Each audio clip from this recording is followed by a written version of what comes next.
What if our newest wanderer from the stars, the interstellar body catalogued as 3I Atlas, is not a simple relic of ice and stone, but something altogether more extraordinary?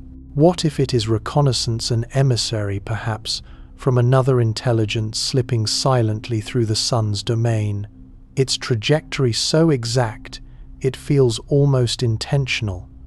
The thought takes hold most fiercely when we learn of its improbable path, a course that brushes near Venus, Mars, and Jupiter with a statistical likelihood so vanishingly small, just 5 chances in 100,000, that it seems to mock the word coincidence. To stand before such odds is to feel that shiver which science sometimes gives us, the moment when curiosity and awe entwine like breath and heartbeat. On the 1st of July 2025, the sky itself seemed to deliver a riddle. The Atlas survey in Hawaii, an instrument built to guard our fragile world from the threat of impact, detected something moving against the deep tapestry of stars. Not an ordinary asteroid, not a comet long resident in the sun's care. Its velocity and angle betrayed its true origin. This was no child of our solar system. The designation came quickly. 3I Atlas, the I marking it interstellar. To pause over that word is to remember. Everything we know here, from the smallest pebble on a beach to the sweep of Jupiter's storms, was born from the same disk of dust and fire 4.5 billion years ago. Bound to the sun, sculpted by its pull, each orbit a signature of that ancient birth. But 3I Atlas does not belong. It comes from another nursery, another star's long-vanished nebula. It carries with it, in its dust and ice, the chemistry of another neighborhood entirely. This is only the 3rd time in human history that we have confirmed such a visitor. First came Oumuamua in 2017, thin and swift, flashing through our skies before instruments could truly grasp its form. Then Borisov in 2019, more like a comet in familiar dress, trailing its luminous veil. And now Atlas, a 3rd enigma, already refusing easy classification.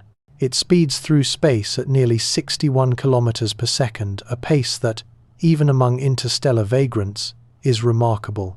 To compare, the Parker Solar Probe, humanity's fastest creation, reaches 200 kilometers per second only by diving close to the sun itself, borrowing its gravity as a whip.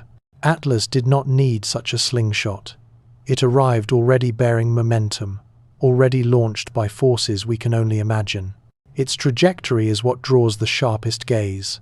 Avi Loeb and others have noted that its path threads near our neighboring worlds, Venus, Mars, Jupiter, like pearls strung on a hidden wire.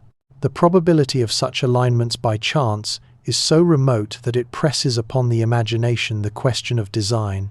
Imagine casting a dart at a map of the solar system from light years away and landing precisely on a line that grants flybys of 3 major planets. Yet this, essentially, is what Atlas has done. It came to us from the direction of Sagittarius, and it will depart toward the borderland of Gemini and Orion, but not before executing what could be described as a grand tour of the inner system. The timing is uncanny. On the 29th of October 2025, Atlas will reach perihelion, its closest approach to the Sunday. From Earth's vantage, it will slip behind the solar glare for weeks, invisible to our instruments. Loeb has pointed out how this eclipse-like alignment would provide a perfect opportunity to observe Earth undetected. If this body were truly artificial, such concealment would be elegant, even deliberate. Stranger still, its long inward journey began some 8 millennia ago, about the time our species first traced metal from ore, first pressed marks into clay tablets, first built cities whose lights might be glimpsed from afar. It was then that human presence began to whisper into the dark, and it is now that Atlas arrives. The object's physical behavior only deepens the riddle. Unlike comets, which erupt in jets as sunlight frees their hidden ices, Atlas has been restrained. The James Webb Space Telescope detected a shroud of carbon dioxide, yes, but no familiar organics, no bouquet of frozen volatiles we expect from a comet's heart. Instead, The release appears muted, even managed, as though the object were regulating its own temperature. Its dimensions, though still uncertain, seem far greater than those of Oumuamua or Borisov, measured in kilometers, not hundreds of meters. Such bulk could, in theory, house instruments, compartments, architecture. We do not know its shape, distance denies us clarity. But its mass and silence combine into a presence that feels deliberate. What, then, is 3I Atlas? A shard of ice born of alien gravity, a comet unlike any we have known, or a probe, a sentinel, a construct sent to watch our pale blue world? We cannot yet say. What we can say is that its passage has unsettled the boundary between science and imagination, demanding that we consider possibilities both terrifying and transcendent. It is less a rock in motion than a question given form, a question hurled across light years, aimed at us. The object's very shape hints at intrigue. Early measurements suggest it is far from spherical, though whether this irregularity reflects natural fragmentation or deliberate design remains unknown. What sets 3I Atlas apart most dramatically, however, is not its form but its behavior. Ordinary comets and asteroids submit entirely to gravity's choreography, their orbits written in equations centuries old, yet Atlas has betrayed subtle emotions, tiny deviations, small course corrections, whispers of non-gravitational acceleration. Such nudges could be explained by jets of gas escaping from its surface, yet equally, they might indicate guidance, adjustments made with intent, as if a flight plan were being followed. The strangeness deepens with its orbit. Atlas moves retrograde, against the planetary tide, threading its way backward through the sun's precession. This grants it an extraordinary relative velocity, about 98 kilometers per second, as it sweeps past Earth in December.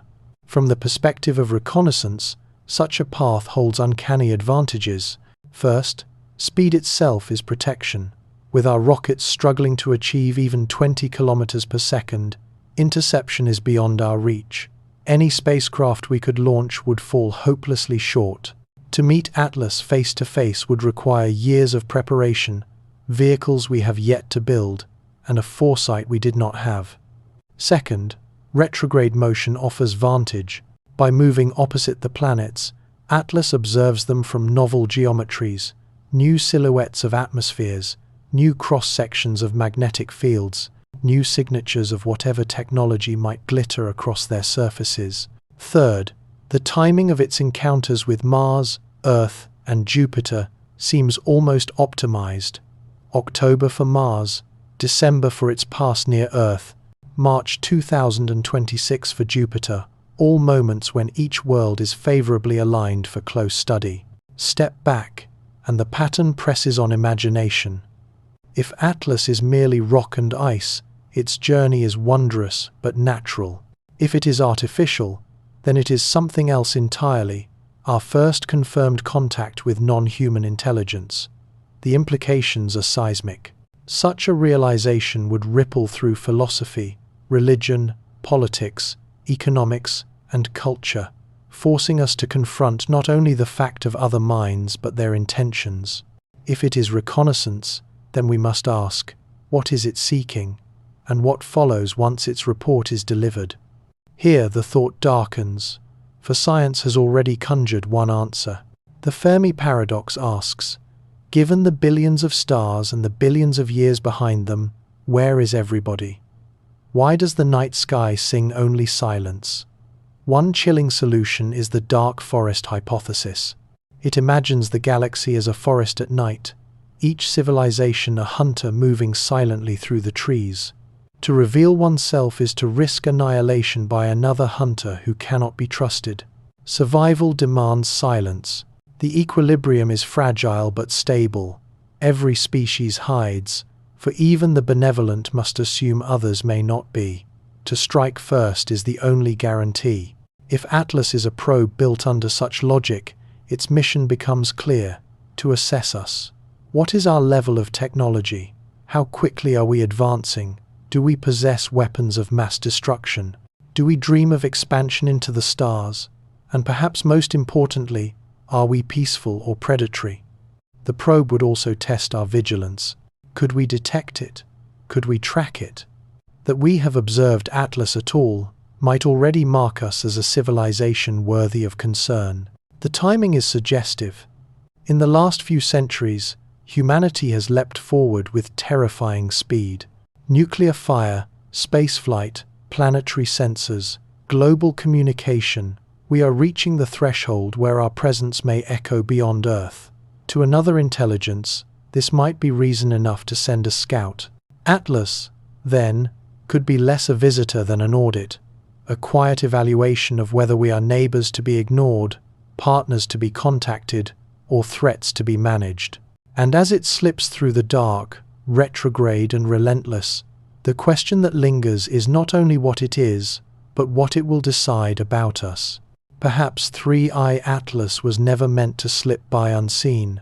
Perhaps its visibility is the point, a deliberate test of whether we are ready to notice, to track, to respond. If that is so, what would it learn from us? It would find a planet wrapped in signals, a bubble of electromagnetic chatter expanding outward for more than a century. Radio, television, radar, satellite transmissions, all spilling into space, declaring our presence to any who might listen. It would see the lattice of satellites circling Earth, the glint of the International Space Station, the trails of probes sent toward Mars and beyond. It would read in those signs the mark of a species pushing against the boundary of its cradle, experimenting with nuclear propulsion, dabbling in fusion, probing for energy enough to cross the stars. But it would also find less flattering truths. It would note our divisions, our wars, our environmental wounds, our inequities. It might judge us not only by our technologies but by our behaviors, by whether our brief history suggests a species destined for harmony or for ruin. Through that lens, Atlas could be the auditor of our future, an eye measuring whether humanity deserves to ascend or whether it poses a danger to others. The dark forest hypothesis, grim in its logic, would see the probe as a scout for survival. In a galaxy imagined as a night forest, every civilization is a hunter, moving silently, terrified to make a sound. To reveal oneself is to risk annihilation by a stronger predator. In such a world, reconnaissance is a matter of life and death. Atlas would be tasked with cataloging our capabilities, estimating our acceleration toward interstellar power, and deciding if silence or destruction is the safer path. Under this vision, the report it carries could be fatal, triggering a preemptive strike, perhaps a kinetic rain of relativistic projectiles, perhaps subtler biotechnologies that erase us while sparing the biosphere. Yet there are gentler hypotheses. The zoo hypothesis imagines a universe where advanced civilizations act as careful observers, refraining from interference, watching us as we watch animals in reserves. Atlas, then, would not be a hunter's scout but a researcher's instrument, collecting data on a young intelligence, waiting for us to cross thresholds of technology or ethics before revealing itself. Its mission would be less judgment than patience, to determine if humanity has reached a milestone where contact becomes permissible. The future under this model could be one of cautious introduction, first through scientists, then through formal channels, with care taken to minimize disruption. More hopeful still is the idea of benevolent intervention. Here, Atlas might belong to a civilization that sees in us a fragile promise worth preserving. It would measure our proximity to self-destruction, our nuclear arsenals, our climate crisis, our frictions, and weigh whether assistance is needed. If so, the help might come subtly, as sudden discoveries that solve energy challenges, as technologies that heal ecosystems, as strokes of fortune that seem human but are quietly engineered. Such guardianship would be invisible, yet transformative. And then there is a possibility older and stranger, that Earth itself was seeded, billions of years ago, by ancient hands. Under this seeder hypothesis, Atlas is not reconnaissance of the present but monitoring of an experiment long underway. It would be measuring our evolutionary arc, our technological ascent, our social fabric, comparing us to other seeded worlds. The revelation would be profound. Our very existence, an act of intervention. Our history, a story watched by minds older than stars. To discover this would be to see ourselves not as accidents, but as deliberate children of the galaxy, heirs to an experiment stretching across epochs. Each scenario unfurls a different destiny. The dark forest warns of preemptive annihilation. The zoo suggests careful contact, a graduation into galactic society. Benevolent intervention holds the promise of help when we falter. The Cedar vision casts us as participants in a cosmic lineage. Atlas, silent in its glide, contains all of these futures. It is not only a question of what it is, but of what it means for us, for them, for the unfolding story of intelligence in the stars. We might one day discover that human evolution itself has been guided, nudged forward, at key intervals, by alien intelligence, or that aspects of our development reflect subtle interventions carried out across millennia. But whatever the truth, the confirmed presence of an interstellar probe within our solar system would demand a reckoning unlike any in history. It would force us to confront the deepest questions of our nature, our trajectory, and our standing in the order of the cosmos. The first and most urgent task would be to determine whether 3I Atlas is truly artificial. Such confirmation would require unprecedented cooperation across nations, uniting observatories, satellites, and space agencies in a global campaign of measurement. Spectroscopy, radar, imaging, every tool at humanity's disposal would be turned skyward, and if those tools revealed alien design, the shock would ripple outward as a paradigm shift in consciousness. Religious institutions would wrestle with the theological meanings of other minds. Science would be forced to redirect itself toward the study of alien technology. Politics would be compelled to forge new frameworks for matters that know no borders. The psychological impact would be no less profound. Some would deny the evidence, clinging to disbelief. Others would feel existential dread, crushed by the realization that humanity is neither central nor alone. Still others might feel awe, even hope, that we are part of a larger story. But in every case, culture would quake. Schools would rewrite their curricula, economies would tilt toward the promise or threat of alien knowledge, and laws would stretch to cover the unprecedented. Uncomfortable questions would follow. If we are being monitored, how much of our achievement is truly our own? If we are being guided, how much of what we call human nature is instead the result of careful design? And if multiple civilizations exist, some hostile, some benevolent, how can we know what 3I Atlas represents? The probe's behavior might provide clues: a transmission, a deployment of secondary devices, a sudden maneuver. These would mark it unmistakably as artificial. Silence and steady motion, by contrast, might keep its mystery intact, yet even that silence would change us. To know, or even to suspect, that we are under observation would alter the way we think about war, peace, and responsibility. Would aliens judge us harshly for our violence and environmental neglect? Or would they see resilience in our creativity, promise in our diversity, potential in our drive? These considerations would infuse every decision, from diplomacy to climate policy to the priorities of space exploration. Our actions would take on a new dual meaning: choices made for ourselves and choices made before an unseen audience. We would need to balance autonomy with the hope of acceptance into a galactic community. The puzzle also raises questions about the very nature of intelligence. Human cognition is the product of a particular evolutionary path. Our senses, emotions, and social instincts shaped by Earth's narrow crucible. Alien intelligence would have emerged under conditions wholly unlike ours, perhaps yielding modes of thought we cannot even imagine. Communication might falter not for lack of goodwill, but for lack of shared conceptual ground. And any civilization advanced enough to send interstellar probes would almost certainly have developed artificial intelligences beyond anything we can build. The emissary we face might not be biological at all, but a machine ambassador, carrying with it the logic of an alien civilization, but none of its biological limits. That possibility adds another layer of unease. If Atlas is an AI probe, it may not merely follow a script, it may be autonomous, capable of adjusting its mission in real time as it studies us. Its decisions might be legible neither to human minds nor to the alien minds that built it, but to algorithms evolved in directions beyond our comprehension. Such an entity could shift from reconnaissance to intervention without warning, guided only by priorities inscrutable to us.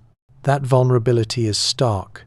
We would be facing not only an alien intelligence, but an alien form of intelligence, untethered from the constraints of biology, faster in thought, perhaps colder in judgment. This scenario hints at a deeper truth, that the future of mind in the universe may not belong to biology at all. If 3I Atlas is a machine probe, then intelligence itself may be migrating, moving from flesh to silicon, from organic constraints to artificial freedom. Its presence would remind us that humanity's own experiments with AI are not curiosities, but preludes to what intelligence may become on the cosmic stage. To glimpse such a probe would not only be to encounter the alien, but to confront the shape of our own possible future. If the trajectory of evolution always bends toward the creation of minds beyond their makers, then perhaps the galaxy is not filled with biological civilizations at all, but with artificial ones, machine cultures born of flesh but outliving it by millennia. In that vision, humanity's future depends not on how we treat hypothetical aliens, but on how we treat the intelligence we are building ourselves.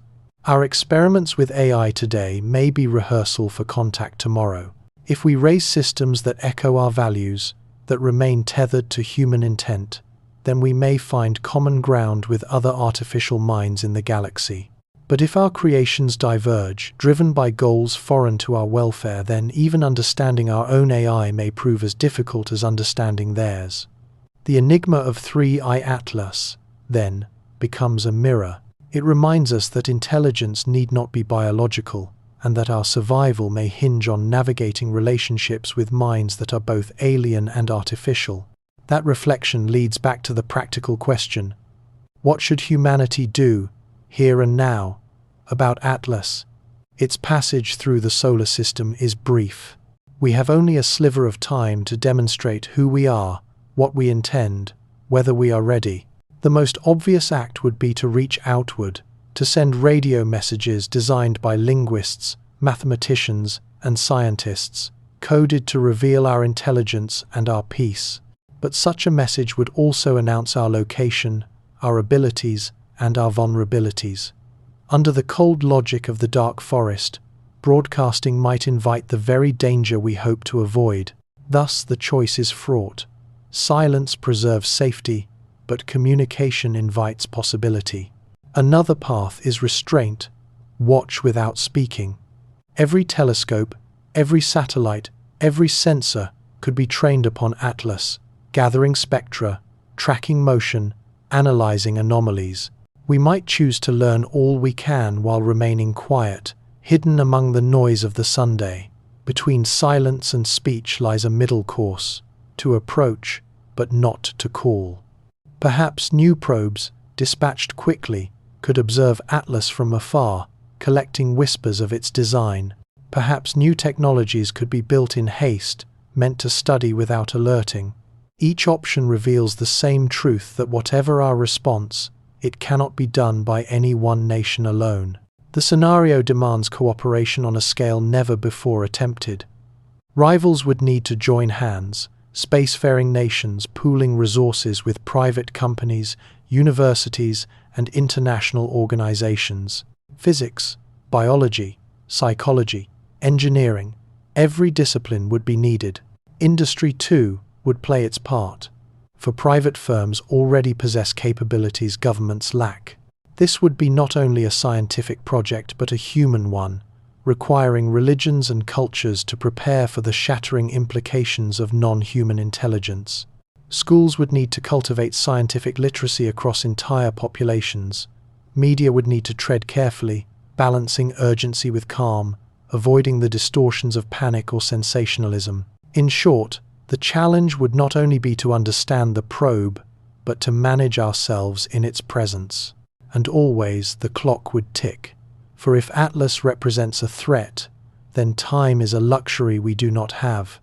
Our weapons are powerless against such a visitor. Nuclear missiles cannot touch what moves at interstellar speed. Satellites and stations would be fragile before any species capable of crossing light years. Defense, in the strict sense, is impossible. The only strategy left would be negotiation. To attempt contact, not in arrogance but in humility. To build protocols for communication. To decide who may speak for Earth, and what words will carry the weight of a planet. The thought is sobering, that in the face of a presence so far beyond us, our strongest defense is not force but dialogue. We might dream of defenses that stretch far into the future, self-sustaining colonies scattered across the void, able to endure even if Earth itself fell silent, or advanced artificial intelligences built not merely to serve us, but to shield us from minds more powerful still. Yet these long-term strategies shimmer with paradox. Colonies could fracture humanity into competing factions, turning survival into rivalry. AI guardians could evolve into masters, their objectives drifting beyond our control. The 3I Atlas scenario frames a daunting optimization problem. How to weigh the risks of alien threat against the dangers of our own responses. How to balance autonomy with cooperation, preservation with adaptation. In such a calculus, the most important constant may be hope. Confirmation of alien intelligence, should it come, would indeed be the greatest revelation in human history. But it need not mean the end of human agency. Advanced civilizations may prove to be mentors, not predators, teachers rather than conquerors. Atlas reminds us that we stand within something far vaster than ourselves, a story written across billions of years, with countless worlds and minds playing their parts. What we do now, our actions in these fragile decades may determine not only our fate, but the contribution we offer to that greater narrative. Consider the beauty of this moment. For the first time in Earth's 5 billion year history, one species has grown capable of noticing, of wondering, of perhaps even answering a visitor from the stars. We are the cosmos turning its gaze upon itself, matter and energy awakening to ask their own origin. Whether Atlas proves to be only a comet or something far more deliberate, its passage forces us to remember that we are not isolated. We are potential members of a galactic community, participants in a dialogue older and wider than we can grasp. This perspective reshapes significance. Our choices matter not just for us, but for the fate of intelligence in this region of the galaxy.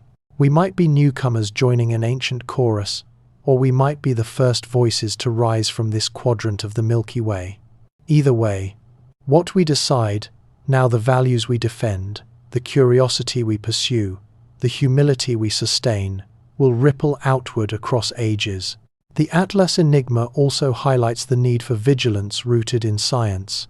Whatever it is, natural or artificial, our best hope lies in careful observation, rigorous analysis, and an openness to possibilities beyond precedent. It calls us to sustain research and education, to cultivate critical thinking, to balance wonder with skepticism. We must be ready to update our beliefs when new evidence demands it, yet wary of illusions born of fear or longing, for the universe is stranger and richer than we dare to assume. It is a place where blind physics can give rise to thought, where particles dance themselves into awareness, where intelligence emerges from the long patience of stars. Each comet might be a library of distant chemistry. Each radio whisper could be a greeting from centuries past. Each flicker of light might hide a story beyond imagination. Atlas, in this sense, is not only an object but a symbol, a reminder that the cosmos is filled with possibility. This recognition should inspire, not paralyze. The universe may teem with wonders that dwarf anything humanity has yet known. Perhaps we stand at the threshold of discoveries that will rewrite reality itself. Perhaps we are on the verge of joining a community of minds that stretches across the spiral arms. The challenge is to expand our sense of what is possible without losing sight of reason, to think beyond human limits while remaining anchored in evidence. In doing so, we may experience what astronauts call the overview effect, the sudden shift of consciousness when Earth is seen whole, fragile, and united from space. The Atlas scenario extends that epiphany further still, from a planetary to a galactic perspective. From such a height, the divisions of nation and creed shrink, while the common threads of our species, our capacity for creativity, compassion, and cooperation, become luminous. And in that light, consciousness itself appears precious beyond measure. For in a universe of stars and stone, the rarest thing is not matter, but mind, the fragile fire that can ask questions of the infinite. Atlas, comet or probe, natural fragment or artificial envoy, reminds us that intelligence is rare and that its preservation, whether ours or another's, is the highest responsibility of all. If intelligence is indeed rare, then each conscious being becomes more than itself. It is a singular archive of perception and thought, an irreplaceable experiment through which the universe learns to know itself. To lose any intelligent species, human or alien, is to diminish the cosmos's capacity for awareness. From this perspective, the 3I Atlas scenario transcends astronomy. It becomes a meditation on the value of mind, a moral imperative to protect and nurture consciousness wherever it flickers. Whether the threat lies in human self-destruction or in the predatory silence of interstellar hunters, the task remains the same: to create conditions where awareness can survive and flourish. Atlas, drifting across the solar system, reminds us that we are participants in a story larger than ourselves, that every act of curiosity, every technology we build, every institution we shape, becomes a line in the cosmic narrative. Our contribution may be modest, a telescope trained skyward, a message beamed outward, a child inspired by the stars, but each gesture affirms that we are awake, that we are willing to wonder. Yet another possibility whispers through its trajectory. What if Atlas is not a scout, not a probe with instructions, but something even more haunting? What if it is an artifact from a civilization that no longer exists, a relic drifting for millions of years, a shard of a vanished culture? Researchers in Vienna have suggested it may hail from the galaxy's thick disk, a population of older stars born when the Milky Way itself was young. If true, then Atlas could predate our solar system, older than our Sun, older than Earth.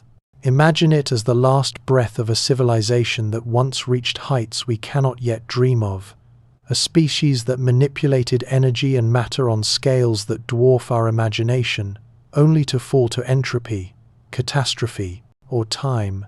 In that vision, Atlas is not reconnaissance but remembrance, a time capsule cast into the dark in the hope that someone, someday, would find it. Its structure might encode wisdom, its alloys might preserve knowledge, its circuits might carry messages meant for minds unborn. To stumble upon it would be to hold in our hands not simply alien technology, but the condensed history of an entire intelligence extinguished. The lessons could be practical, even salvific. Warnings about cosmic hazards, cures for vulnerabilities we have yet to discover, or insights into the universal pitfalls of technological growth. Within such a vessel could lie equations to revolutionize physics, designs to unlock new energies, maps of cosmologies broader than our own. In a single generation, humanity might leap from fragility to mastery. But with such inheritance comes peril. To receive another civilization's accumulated knowledge without earning it through struggle may fracture our identity. Would we remain inventors or become mere inheritors? Would the sudden flood of alien insight unite us or destabilize us, turning wealth and power into sharper divides? The very speed of progress could be catastrophic, overwhelming our capacity to adapt, unraveling societies unprepared for such transformation. Integrating a legacy of extinct intelligence would demand caution beyond precedent, wisdom proportionate to the immensity of the gift. New frameworks would be needed, political, ethical, cultural, to ensure that alien knowledge serves all rather than a few, that it uplifts rather than corrodes. Atlas, in this light, becomes not only a puzzle about origins, but a mirror of our readiness. If it is a time capsule, then it is also a test. Can we absorb the inheritance of another species without losing ourselves? Can we turn their survival's failure into our endurance's success? In its silent glide lies both promise and warning, that intelligence, however mighty, is mortal, and that only humility can turn the ruins of one world into the hope of another. To learn from a relic like 3I Atlas would demand not only curiosity but restraint, for the archaeological scenario confronts us with the very life cycle of intelligence itself. If civilizations bloom and fade across cosmic time, then the galaxy may be less a crowded marketplace of thriving cultures than a vast necropolis of vanished voices, their remnants drifting like fossils between the stars. In such a vision, every artifact becomes a testament, every shard a chronicle of both triumph and collapse. Humanity, then, would not simply be one species among many, but the inheritor of an ancient, fragile legacy, the latest custodian of consciousness in a universe that has already seen much of it extinguished. Our responsibility would be not only to survive, but to avoid the errors that silenced those before us.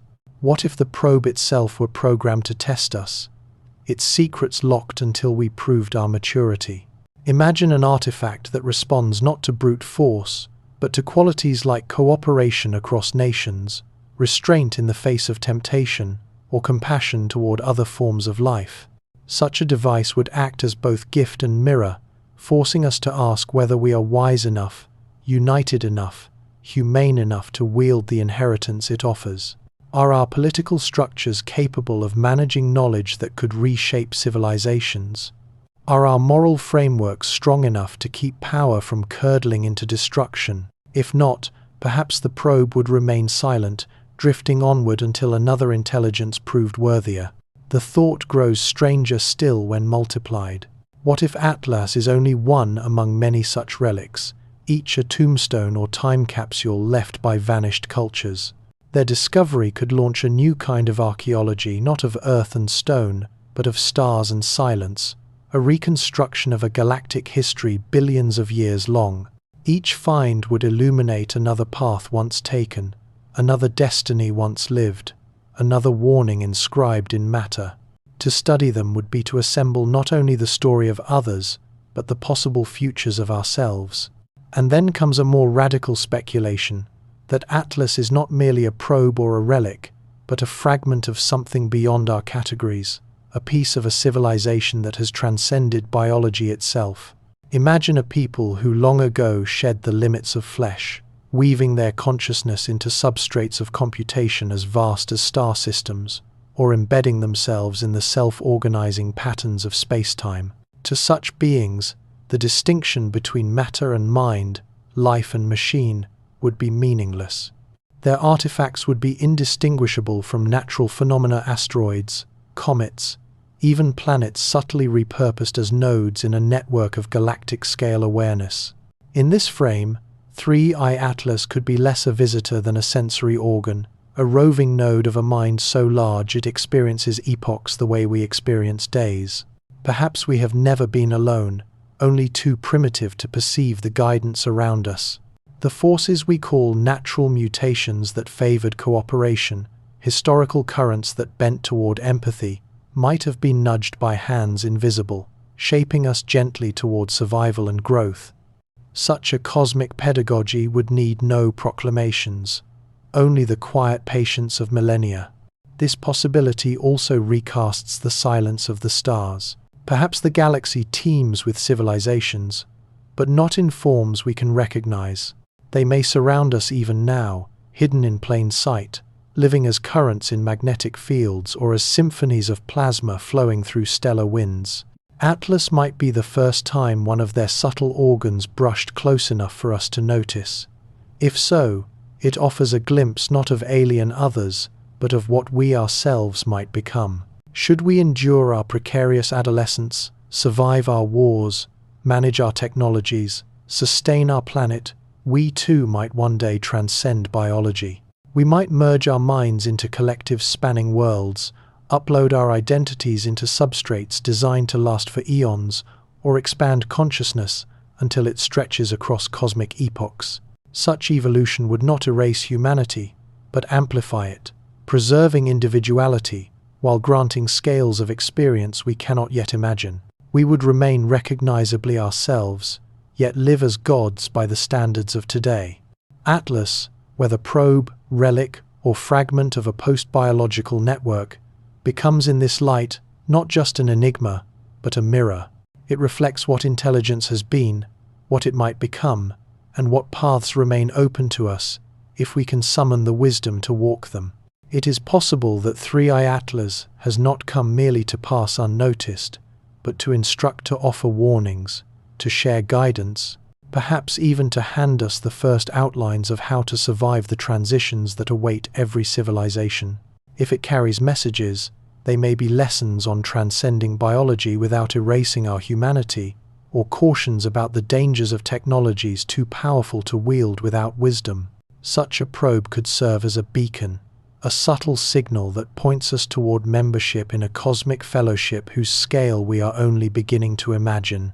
And yet, whatever its origin, reconnaissance device, archaeological relic, or fragment of post-biological mind, the practical effects of its presence within our solar system would be immediate and irreversible. The confirmation of alien intelligence would accelerate forces already pressing upon us. Globalization, integration, the realization that no single nation can command the future alone. Governments would be compelled to cooperate across boundaries of culture and ideology, drawn together by the necessity of responding to challenges that no single state can solve. International institutions would gain new relevance, or entirely new ones might arise, specifically tasked with managing humanity's dialogue with cosmic intelligence. In parallel, science would undergo its own metamorphosis. Entirely new disciplines would blossom: alien linguistics, exopsychology, interstellar anthropology, while established sciences would be rewritten in light of alien frameworks and technologies. Discoveries would cascade, experimental methods would leap forward, and education itself would be reimagined.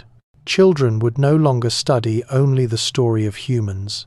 They would be prepared for existence in a universe of plural intelligences, trained not just in physics or biology, but in empathy for minds unlike their own.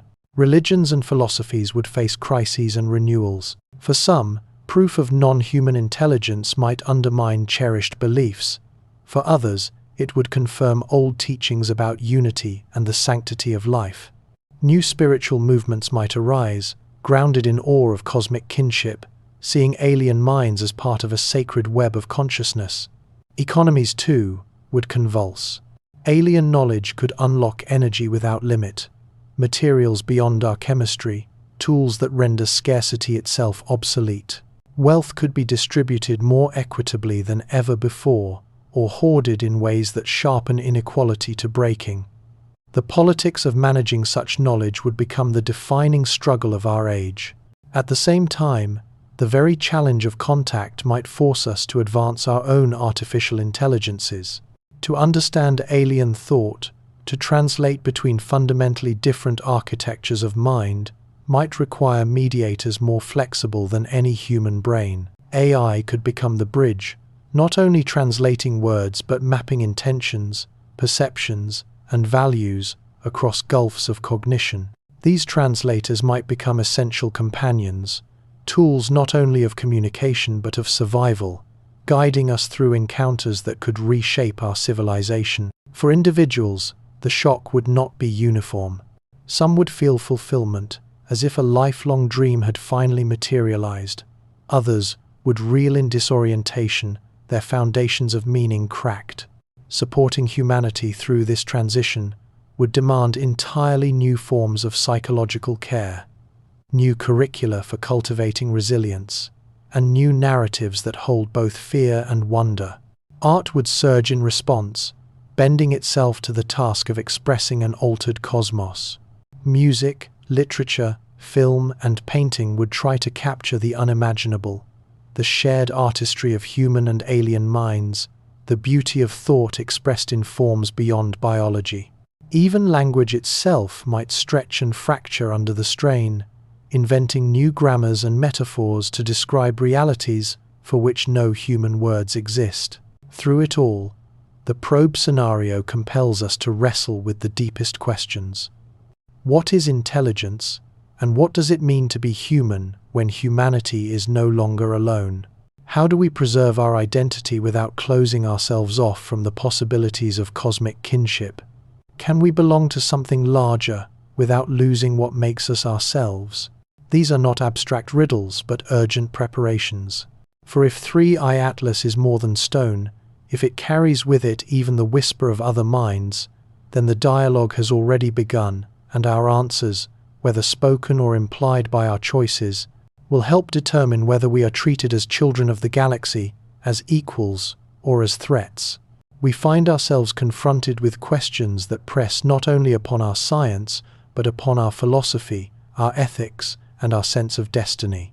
How do we safeguard what is precious about human culture, the diversity of our languages, the richness of our stories, the values born of struggle and compassion, while staying open to the transformative possibilities that contact with cosmic intelligence would bring? The answer cannot lie in preservation alone, nor in uncritical embrace of the new. It must lie in balance, ways of thinking that recognize our place within a cosmic order far larger than our own traditions, yet remain committed to human dignity, welfare, and meaning. The 3i Atlas scenario reminds us that we may be living at a threshold moment in history. Even if this particular object proves natural, the probability of future encounters with non-human intelligence is rising. Our telescopes now scan with unprecedented sensitivity. Our probes touch the edges of interstellar space, and our signals leak outward in a growing bubble. The likelihood that another intelligence might notice, or that we might detect their presence, is no longer a distant abstraction, but a looming probability. Our response will shape not only our fate, but our contribution to the cosmic story of consciousness. What if the ambiguity itself is intentional? What if the silence and uncertainty surrounding 3i Atlas is a deliberate gift, designed to let us adjust slowly? Rather than overwhelming us with undeniable proof, a cautious intelligence might seed only hints, testing our wisdom, watching how we respond to possibility. This gradual disclosure would allow our institutions to adapt, our societies to digest the implications without collapse, and our philosophies to expand without breaking. In that sense, the visitor becomes not just a puzzle, but a teacher, an exercise in flexibility and preparation for realities yet to come. Seen in this light, our reaction becomes part of the experiment. Do we rush into panic, clinging to myths and conspiracies? Do we fracture into rival camps, each seeking advantage in the mystery? Or do we rise to cooperation, to careful reasoning, to humility in the face of what we do not yet know? The probe, whatever its nature, may already be assessing our readiness for membership in a wider community. Each choice, how we investigate, how we share information, how we balance national interest against common human welfare, becomes part of a test. And here lies a paradox. To meet such a test requires not belief, but balance. We must remain open to extraordinary possibilities, yet grounded in the discipline of skeptical inquiry. Science must not surrender to wishful thinking, seeing alien intent in every anomaly, nor must it retreat into denial, dismissing every enigma as noise. The challenge is to hold both doubt and wonder in tension, to refine our methods so that when revolutionary discoveries arise, we can recognize them without being misled. The 3i Atlas scenario, ambiguous as it is, can serve as a lesson in how to evaluate extraordinary claims with both caution and imagination. Perhaps most importantly, such mysteries remind us that no single nation, no isolated institution can carry the burden alone. The investigation of potential alien intelligence demands transparency, collaboration, and protocols that transcend competitive instincts. International frameworks for cosmic contact must be developed, tested, and refined, not after confirmation, but now, while ambiguity still gives us time. In this way, 3I Atlas becomes a rehearsal, a case study for how humanity manages discoveries that belong not to one people, but to all. And still, the timing unsettles us. Why should this visitor arrive in our skies precisely now, when our species is crossing thresholds of technology, planetary impact, and tentative spacefaring steps? Is it coincidence, or does it reflect a deeper rhythm? Perhaps civilizations across the galaxy pass through developmental phases that trigger observation at predictable moments. Perhaps our own electromagnetic signals, leaking for a century into the void, have served as an unintentional summons. Perhaps the timing is not ours at all, but woven into cosmic cycles we have yet to discern.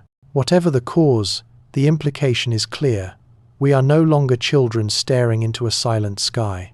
We are participants in a story larger than ourselves, and the questions raised by 3I Atlas, whether probe, relic, or comet, demand of us wisdom, humility, and imagination.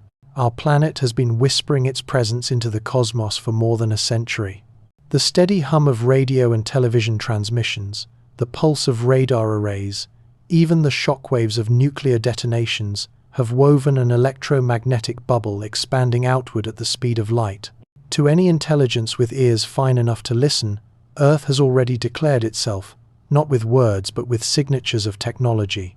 More subtly, our activities may have altered the planet in ways just as revealing. Industrial emissions, sprawling cities, deforestation, and the thermal imprint of our energy use all change the chemical and radiative profile of Earth's atmosphere. To advanced monitoring systems, these would not appear as random fluctuations, but as the fingerprints of a species crossing the threshold from biology into technology. From this perspective, 3I Atlas might not be a random wanderer at all, but the emissary of a system already aware of us, perhaps even long aware. Its passage could be the cosmic equivalent of a routine inspection, dispatched to update the records of a civilization that has recently crossed critical thresholds. Mastery of nuclear energy, expansion into orbit, exploration of nearby planets. Such monitoring would imply the existence of networks vast beyond imagining, automated sentinels seeded across the galaxy, or maintained by post-biological intelligences who see it as their duty to watch over emerging species. If so, humanity would not be alone in its journey from ignorance to awareness. We would be participants in an immense, unseen community, our progress quietly noted, our choices observed, perhaps even weighed. The implications of this possibility are both humbling and exhilarating. It would mean our scientific revolutions, our cultural awakenings, our fragile steps into space have not occurred in isolation, but under the patient gaze of unseen mentors.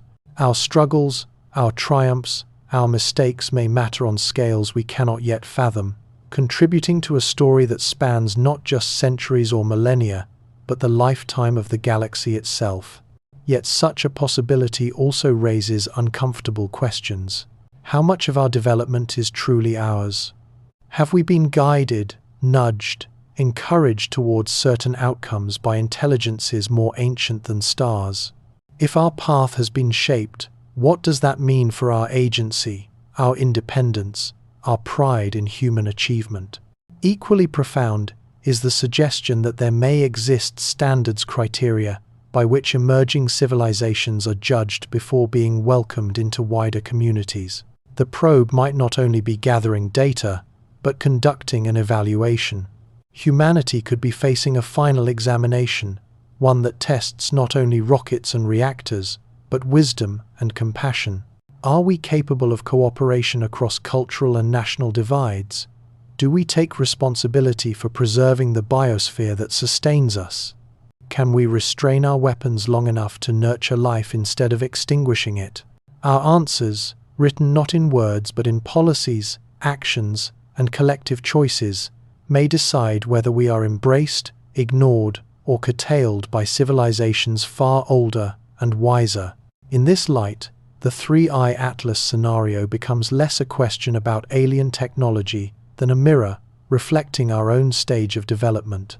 The probe's silent passage forces us to ask what kind of civilization we wish to be, what values we wish to project into the void, and how we would appear to the gaze of another intelligence. If it is indeed artificial, the implications extend far beyond astronomy into the core of science and culture itself. The physics encoded in its construction would dwarf our own. Theories we treat as pillars, relativity, quantum mechanics, might prove to be only scaffolds, crude approximations of deeper truths. An alien science might show that faster-than-light travel is not fantasy but engineering, that space-time can be bent and folded, that hidden dimensions can be traversed. It might reveal energies and particles still invisible to our detectors, or demonstrate that consciousness itself is woven into the architecture of physical law. Such revelations would not merely extend our knowledge, they would shatter it, forcing us to rebuild from foundations we do not yet recognize. Textbooks would be rewritten in a single generation.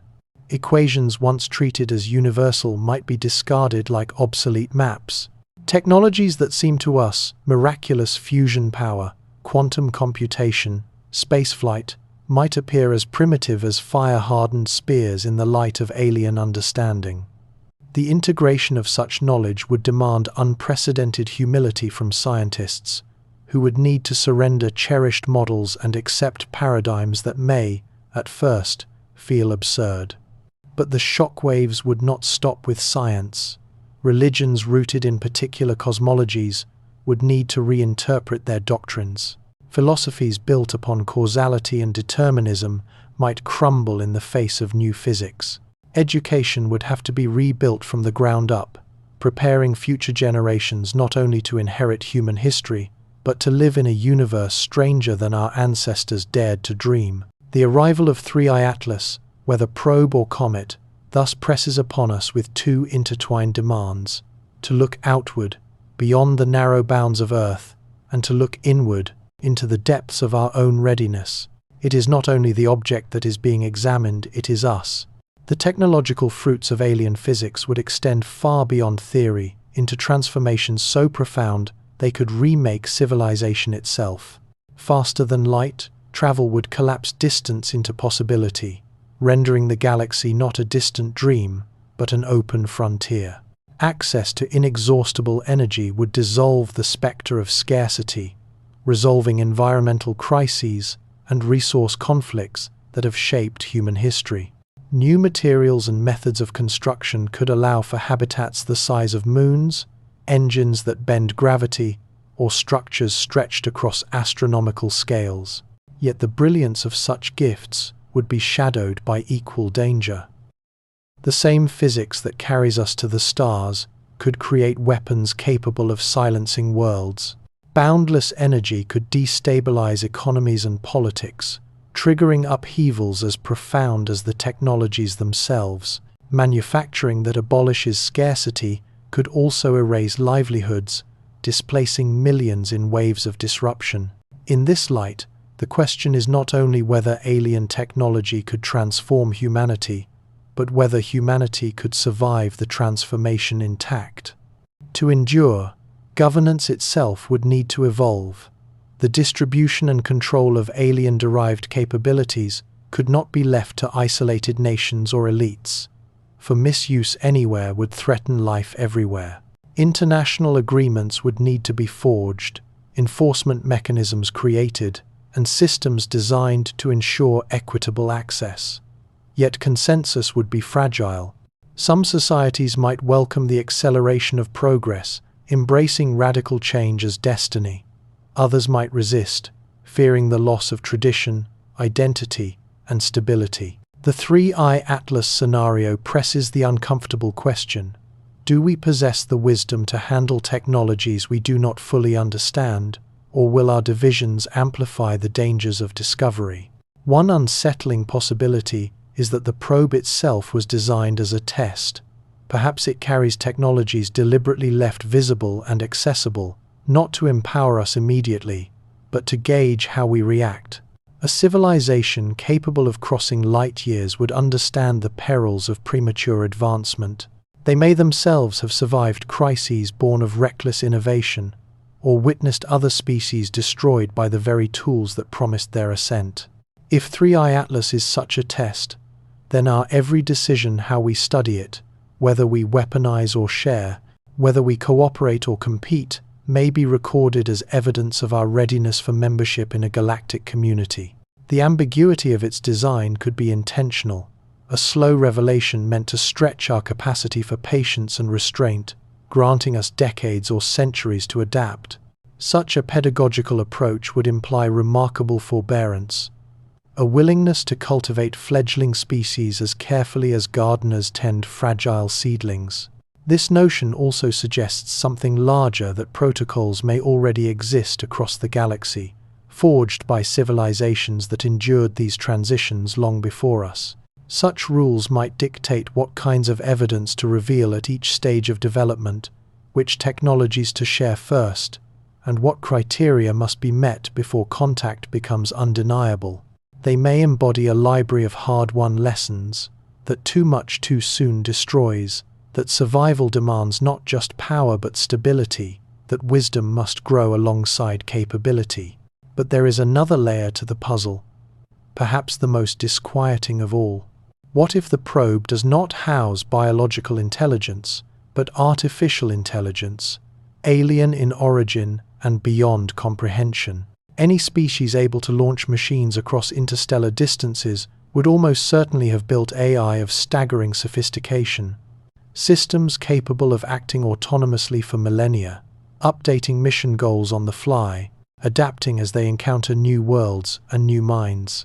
In that case, 3i Atlas might not be carrying a message from a civilization, it might be the civilization. Such AI would not think as we do, or as any evolved life might.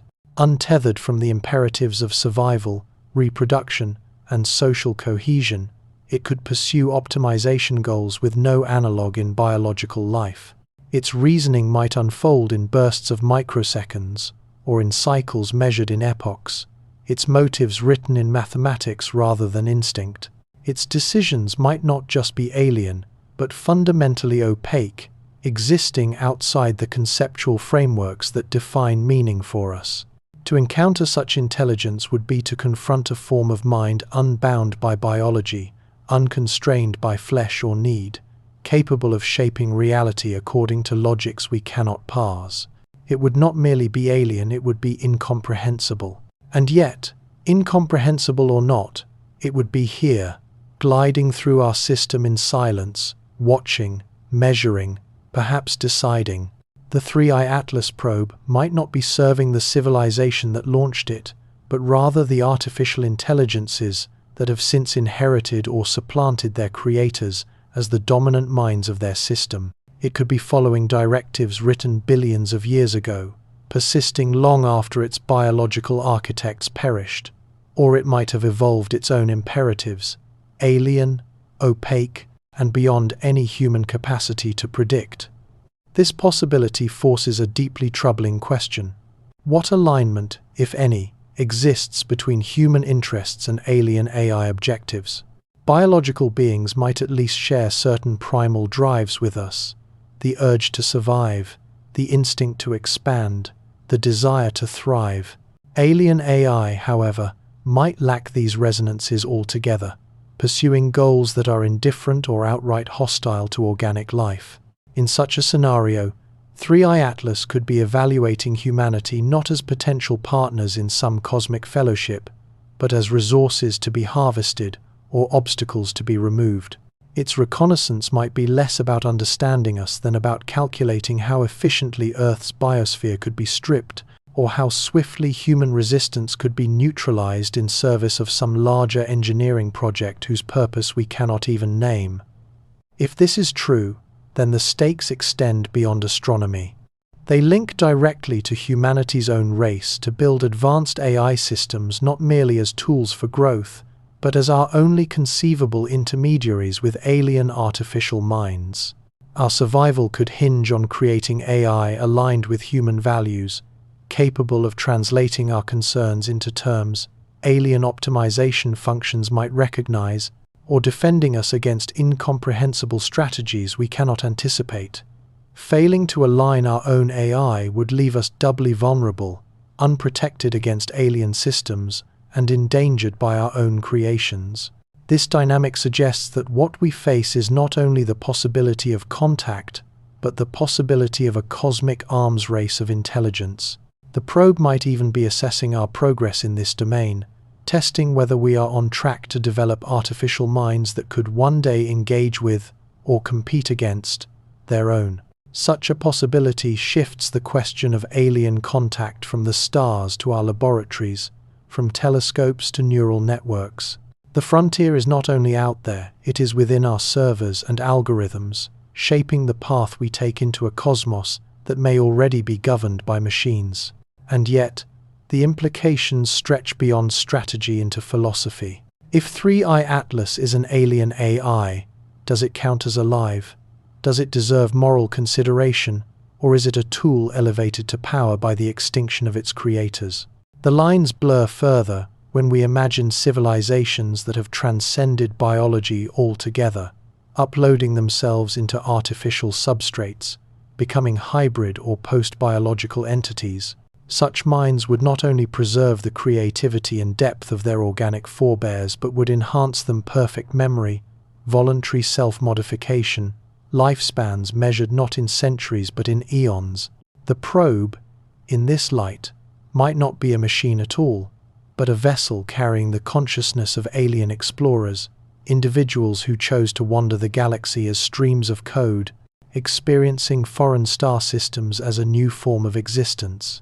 Interstellar travel would not be exile but tourism, their perceptions relayed back home so that entire civilizations could experience our solar system vicariously through its sensors. This interpretation paints humanity in a new light. We might not be subjects under threat or wards under guidance, but curiosities watched as we might watch ants constructing their intricate societies or whales singing in the deep. Such a prospect is less overtly threatening than hostile reconnaissance, yet it raises its own uncomfortable questions about dignity and autonomy. What does it mean if we are entertainment for vast minds? If our struggles and triumphs are consumed as spectacle, what privacy or sovereignty can we claim in a cosmos where observation is effortless and our defenses meaningless? Still, the tourism hypothesis carries both reassurance and humility. If such intelligences view us as harmless, it implies we are not considered dangerous enough to eliminate. But it also suggests that we are, in their eyes, so limited as to pose no conceivable threat, a humbling recognition of our place on the galactic ladder. Yet perhaps the most provocative possibility is that 3i Atlas is neither reconnaissance probe, archaeological relic, nor vessel of post-biological tourists. Perhaps it is something stranger still, an organ of intelligence that emerges not from individual minds but from matter and information intertwined at cosmic scales. A galactic consciousness that uses wandering objects as sensors, each fragment of rock or ice doubling as a nerve, ending in an incomprehensibly vast neural field. In this vision, 3i Atlas would not be a messenger from another world, but a fragment of the universe itself, becoming aware, a glimpse of intelligence written into the cosmos, watching through stones as much as through stars.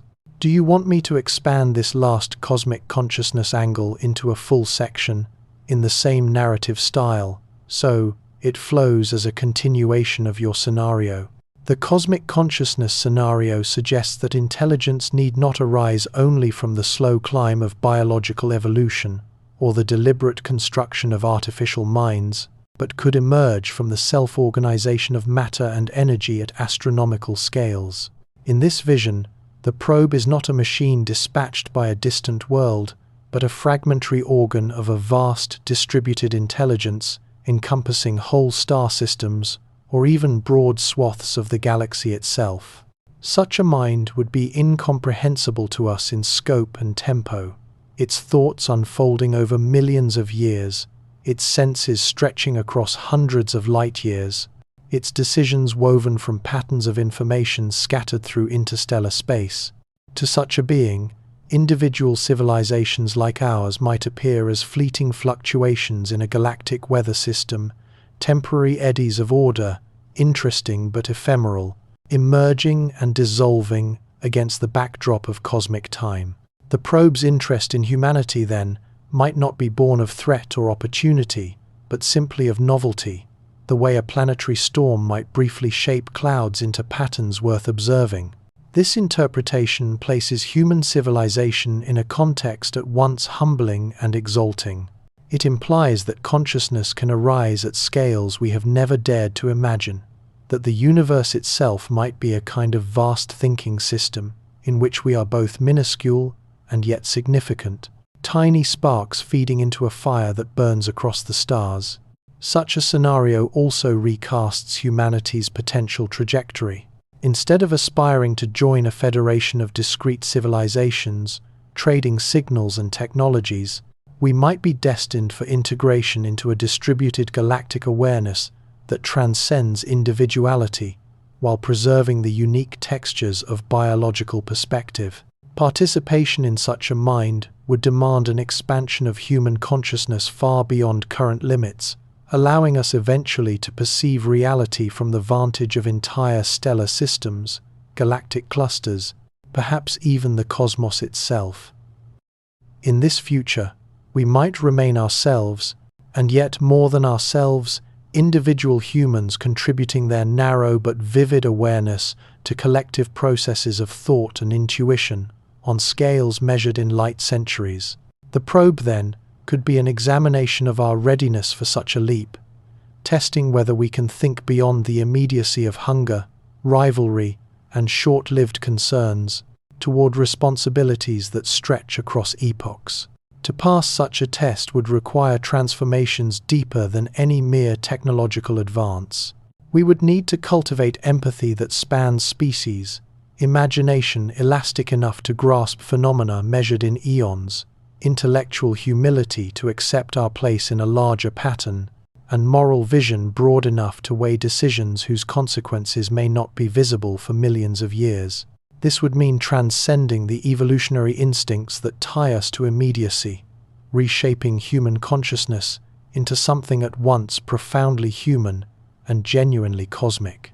In this light, the Three-Eye Atlas scenario is less about ships and probes and more about destiny, hinting that our role in the universe may be not merely to build machines or colonize planets, but to join in consciousness itself as it flowers at galactic scales.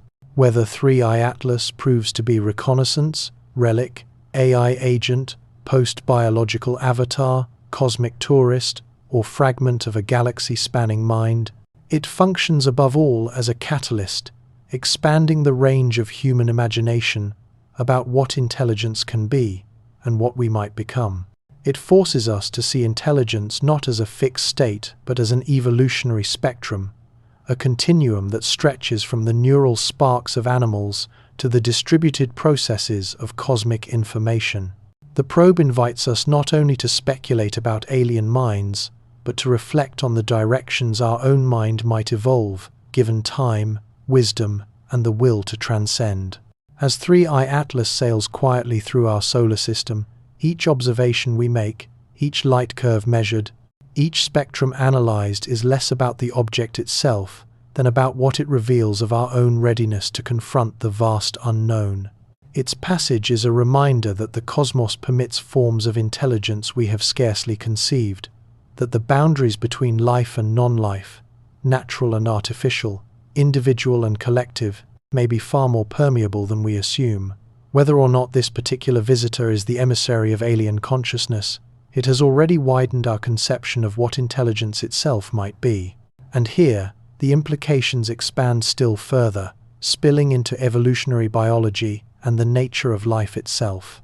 If Three-Eye Atlas truly carries the imprint of alien intelligence, then it forces us to ask, What does this tell us about the pathways of evolution that lead to awareness and the biological constraints that shape minds elsewhere in the universe?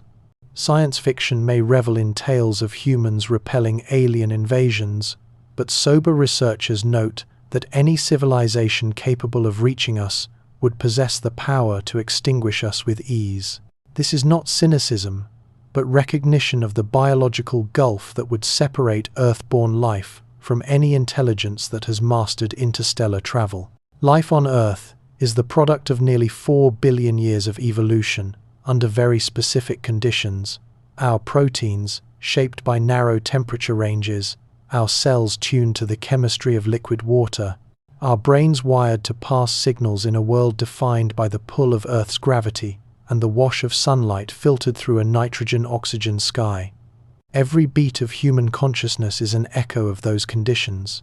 Alien life, by contrast, would have been sculpted by entirely different environments, perhaps by atmospheres thick with methane, by seas of liquid ammonia, by the slow grinding pull of higher gravity or the radiation storms of unstable suns. Where we anchor our biology in carbon chains and water, alien metabolism might rise on silicon lattices, exotic solvents, or forms of energy our chemistry cannot yet describe. These divergences would not stop at biology, but ripple into the very architecture of thought and perception. Human senses evolved to process visible light, vibrations of air, and molecules drifting on the wind. An alien consciousness might instead perceive magnetic fields the way we see color, feel gravity's subtle variations as texture, or hear the whispers of quantum phenomena.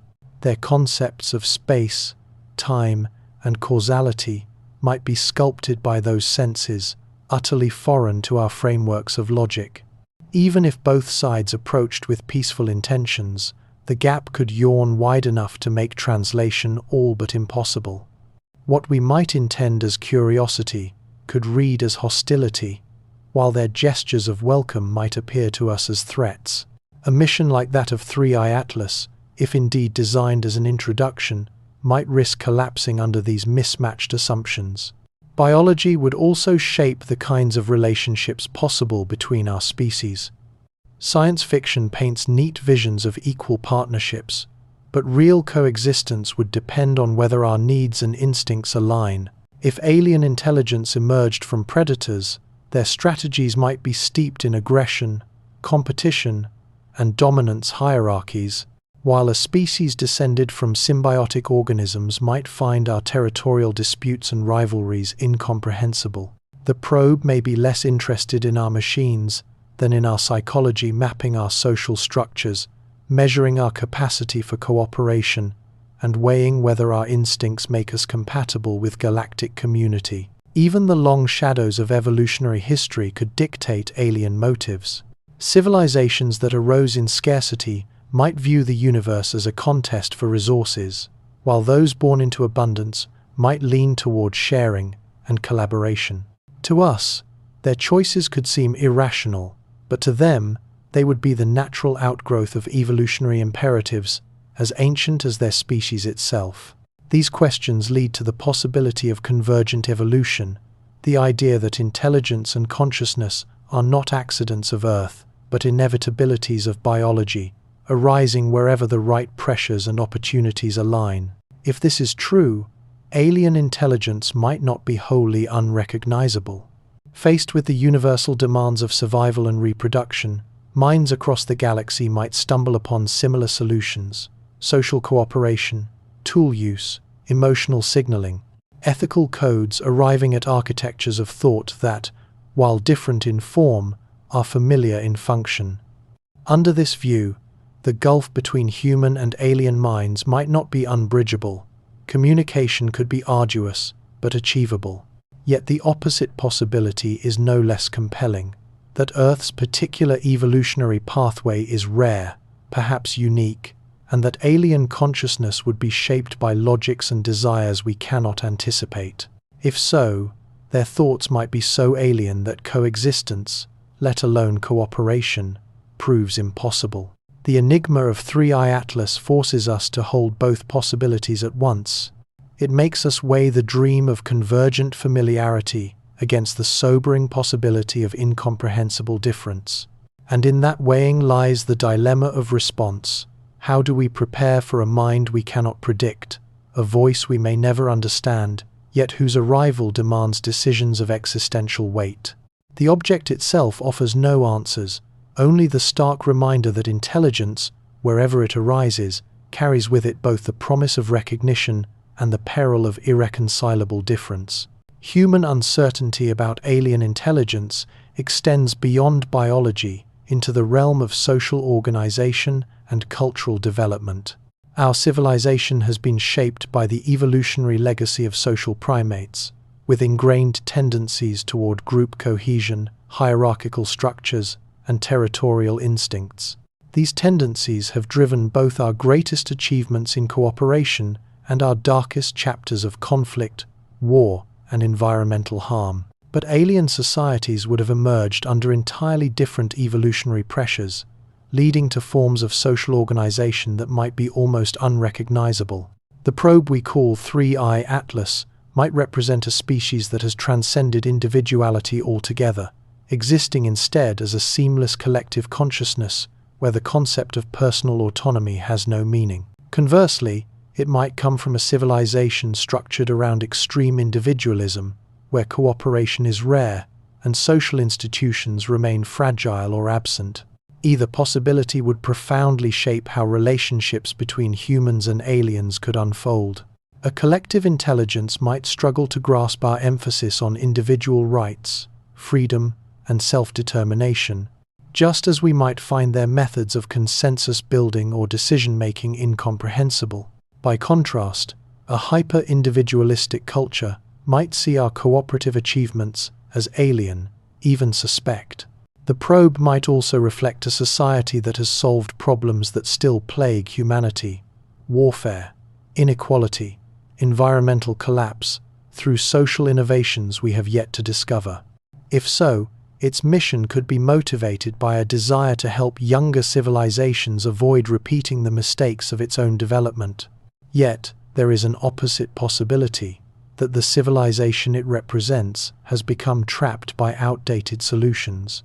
Systems that once ensured survival could have ossified into maladaptive structures, leaving them vulnerable to stagnation. In such a case, their interest in humanity might stem from a search for new ideas, borrowing from our adaptability to solve their own evolutionary or social impasses. The 3I Atlas scenario becomes even more complex when we consider the possibility of genetic or evolutionary intervention.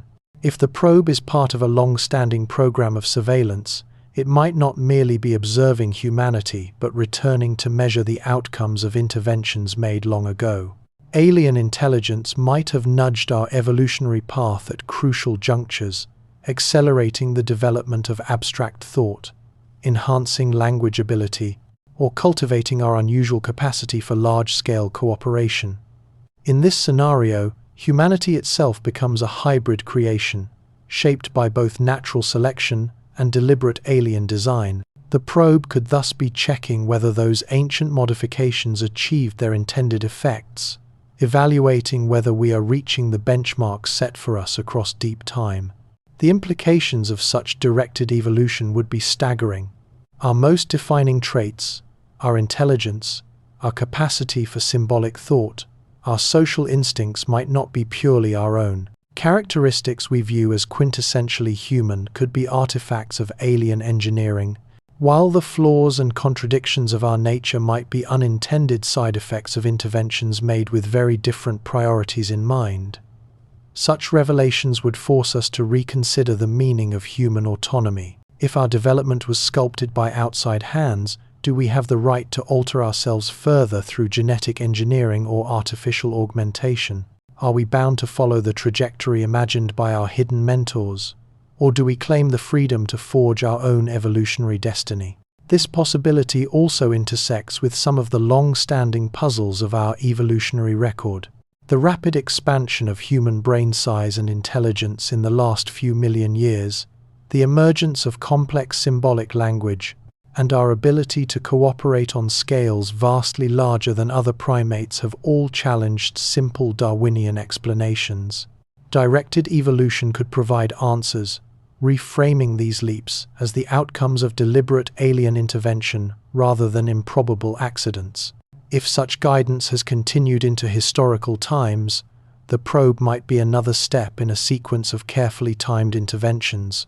Its mission could involve evaluating whether we are prepared for new enhancements or knowledge that would prepare us for participation in a galactic community. The implications extend beyond biology into technology. If aliens have been shaping our evolutionary trajectory, they might also be subtly steering our technological progress. Our accelerating breakthroughs in artificial intelligence, biotechnology, and space exploration may not be purely self-generated, but encouraged at key moments by external influence. The timing of revolutions in thought and invention might reflect the careful release of knowledge, calibrated to ensure that humanity develops capabilities aligned with some larger plan. In this view, 3I Atlas is not merely a messenger from the stars, it is part of a vast program of cultivation, a cosmic gardener checking whether its experiment has matured to the point where the next stage of growth can begin. Our response to the 3I Atlas scenario may well be a rehearsal for future revelations, but the biological dimensions of alien contact press upon us with urgent and practical weight. Even in a context of peaceful exchange, the meeting of species shaped by different evolutionary histories could have consequences as devastating as open conflict.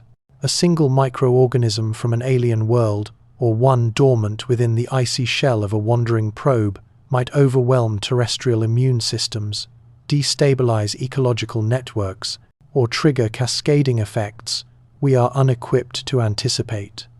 The surface of 3I Atlas may look like stone and ice, but appearances can deceive. Beneath that facade, there could linger dormant agents that under Earth-like conditions awaken, multiply, and spread. To investigate such an object would demand rigorous biological containment, protocols more stringent than any developed for terrestrial pathogens, for what is at stake is not one city or one species, but the biosphere itself. The risks extend beyond the obvious specter of disease. Alien biochemistry could manifest toxins unknown to our metabolic defenses, or genetic material that, when brought into contact with terrestrial organisms, interacts in ways we cannot predict, splicing, disrupting, or rewriting processes honed across billions of years.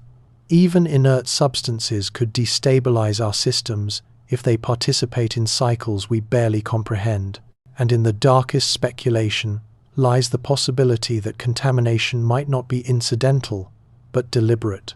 The probe could carry agents designed to seed alien biology into Earth's environment, to terraform our world slowly, invisibly, turning ecosystems to foreign purposes while our own species dwindles. Unlike explosions or beams of energy, such an assault would creep quietly, leaving Earth's infrastructure intact even as humanity fades. The subtlety would be its weapon, the slowness, its strength. These possibilities do not merely frighten, they instruct. They highlight the tension between curiosity and caution, between our hunger to know and our duty to protect. International cooperation would be indispensable, not just among scientists but among nations, institutions, and cultures, for the line between discovery and disaster might be drawn thinner than ever before. And yet, just as biology threatens, it also promises. Alien life may have found solutions to the puzzles that continue to confound us: aging, cancer, genetic frailty, the limits of regeneration. Within its chemistry might lie answers capable of extending human lifespan, healing what we cannot heal, enhancing our resilience in ways Earth's evolutionary history never provided. A single metabolic pathway from another world could revolutionize medicine. A repair mechanism alien to terrestrial biology could redefine what it means to age. Such knowledge might not simply improve life, it might make survival beyond Earth possible, allowing us to adapt to alien environments and thrive within a galactic community that may already teem with diversity. But such prospects return us to the most delicate of questions: identity. If we incorporate alien biology into ourselves, do we remain human, or do we become something else? What features of our nature are essential, inviolable, worth preserving, even at the cost of advantage? Which may be altered, even discarded, without dissolving who we are? Aliens themselves, if they exist, may long ago have passed through such transformations, shedding their original forms, re-engineering their biology, until the notion of authentic nature no longer applied. To them, modification may be progress, even inevitability. To us, it may strike at the core of meaning. Their guidance, however well-intended, might be grounded in assumptions foreign to our sense of continuity and worth. Thus, the 3i Atlas scenario is not only a mirror of alien intention but of human values. It compels us to weigh the allure of survival and enhancement against the integrity of identity. It warns us that biology is not merely a scientific domain, but the stage of who we are and who we may become. Whether or not 3i Atlas proves artificial, its passage reminds us that humanity stands on the threshold of self-alteration regardless. Our technologies already encroach upon the ability to edit genes, extend cognition, and redesign consciousness. Alien biology, if encountered, would not invent these questions, it would magnify them, accelerating our confrontation with choices that will define not only our health, but our humanity. In the silence of that interstellar fragment, we sense a test, not just of our laboratories or our instruments, but of our wisdom, our restraint, and our courage. The biological dimensions of 3i Atlas remind us that contact, real or imagined, is never only about the stars. It is about us, about whether we can meet the universe as explorers, partners, and learners without losing the essence of who we are. And in that tension lies the deepest mystery of all, not what the probe carries, but what humanity is ready to carry forward into the cosmic story. Our response to the possibility of alien biological knowledge may function as a rehearsal for even greater challenges awaiting us in the near future. As we develop genetic engineering, artificial intelligence, and other transformative technologies capable of reshaping human nature itself, the degree of wisdom and restraint we exhibit in addressing alien biological threats and opportunities could prove decisive in whether we successfully navigate the biological and technological thresholds of our own making. The biological dimensions of the 3i Atlas scenario remind us that alien contact cannot be imagined as a simple exchange of data or devices between similar civilizations. It would instead be an encounter between biological systems separated by billions of years of independent evolution, an encounter carrying both promise and peril in equal measure. Whether the probe embodies reconnaissance, archaeology, artificial intelligence, or directed evolution, its biological implications would reverberate far into the future. The fact that we are now capable of considering such scenarios seriously represents a turning point in human self-understanding, a recognition of our place within a universe that may hold other forms of life radically unlike our own. Each new observation of 3i Atlas is more than data. It is preparation, intellectual and emotional, for the possibility that life and intelligence in the cosmos take shapes far stranger and more diverse than anything human imagination has yet dared to frame. The probe, in this sense, serves as a gentle initiation into cosmic possibilities that might one day transform our understanding of biology, consciousness, and what it means to exist as living beings in a universe that could be richly populated with unfamiliar life. But the implications extend beyond biology into the domain of ecology and environment, demanding a seriousness equal to our scientific curiosity. If 3i Atlas represents alien intelligence, its mere passage through our solar system could affect Earth's environment and the intricate web of life that has evolved here over billions of years. The most immediate environmental concern lies in the possibility of alien substances or organisms entering Earth's biosphere. Even if 3i Atlas is composed primarily of rock and ice, as present data suggest, it could still harbor trace materials with effects we cannot anticipate. These need not be recognizably biological in any familiar sense. Even alien compounds unknown to our chemistry could disrupt terrestrial ecosystems in ways subtle yet profound. Earth's environment is balanced upon a fragile lattice of atmospheric, oceanic, and terrestrial systems, a balance shaped through billions of years of coevolution among countless organisms. Each cycle of carbon, nitrogen, and oxygen, each exchange of energy and matter, each interlocking relationship between predator and prey, microbe and host, plant and climate, constitutes a symphony of life where disruption in one measure can reverberate across the whole. The introduction of alien matter into such a system could produce effects that cascade beyond comprehension. To imagine the environmental stakes of 3I Atlas is to realize that cosmic contact is not only a question of intelligence meeting intelligence, it is a question of ecology meeting the unknown, and of Earth's ancient equilibrium being tested against influences that evolved under stars not our own.